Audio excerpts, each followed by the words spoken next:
Hi, this is one of our wrecking bars, and it's a product that we are very proud of.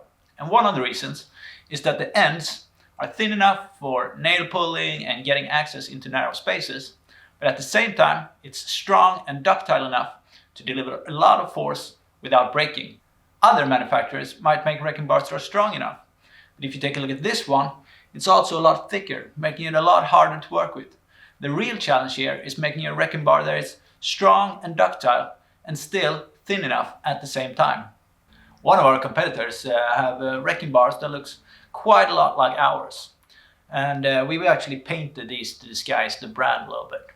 But since they look so much like ours, we wanted to test them and see how they measured up.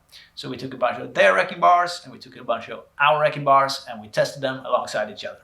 The wrecking bars were clamped down in one end, and then we applied a force and started bending them.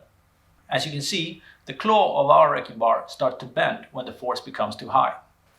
That might seem like a bad thing, but it's actually great if you consider the alternative, which is a wrecking bar that breaks.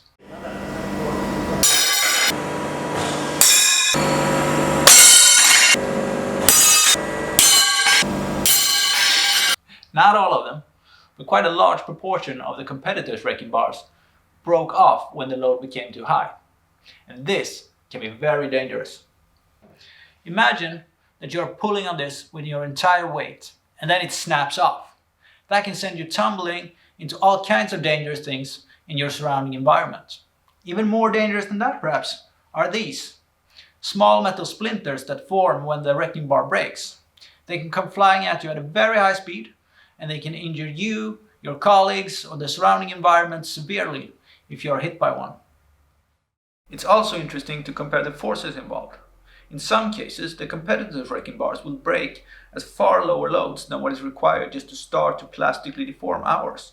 And some of them are too soft and will plastically deform at very small forces.